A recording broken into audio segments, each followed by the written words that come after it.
Je lève mon verre au tympan qui vibre au chant d'émancipation, quand l'espace est fracturé par des gens qui rêvent à l'unisson. Je lève mes verres à ce qui défend la vie partout où elle se trouve, à ce qui sait que des milliards d'histoires se cachent dans nos troubles, à ce qui voit dans l'instable la promesse de formes nouvelles, de multiples réinventions qui n'ont pas besoin de prix Nobel. Je lève mes verres à ce qui trouve du beau dans le dérisoire, ce qui sait se laisser émerveiller par la forme d'une goutte de pluie, à ce qui refuse de se faire happer par la lumière bleue du soir et qui préfère se perdre dans les étoiles, quitte à blanchir ses nuits.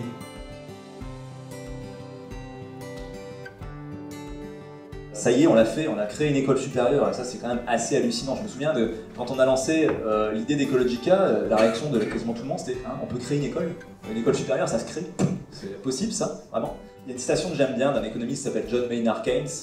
La difficulté n'est pas de comprendre les idées nouvelles, mais d'échapper aux anciennes. Et je crois qu'on est en plein dedans. C'est la question de comment est-ce qu'on fait en sorte, non pas de saisir ce qui nous attend et de saisir ce qu'on doit mettre en place, mais de saisir la manière dont on va le mettre en place. C'est une approche philosophique assumée, qu'il faut un changement de modèle de société nécessaire pour adresser efficacement les enjeux écologiques et sociaux. C'est de proposer une formation diplômante de qualité, construite autour d'une pédagogie permettant d'appréhender la complexité physique, sociale et sociétale du monde dans lequel nous vivons. Personnellement, je suis définitivement un terrien, et ma seule allégeance, elle va à la défense du vivant, à la défense de la vie sur Terre, pas à la défense d'une organisation en particulier.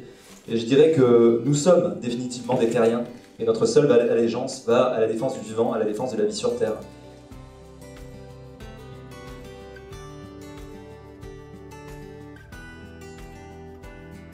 Et cette beauté, je crois qu'on l'appelle poésie.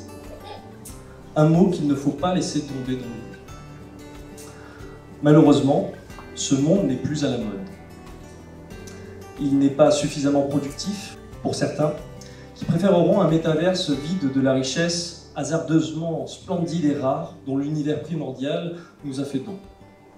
J'espère qu'ensemble, au travers d'Ecologica, nous arriverons à montrer que préserver cette beauté qui habite le monde est loin d'être désuet, mais que bien au contraire, c'est une ambition noble et fondamentalement désirable. Merci beaucoup.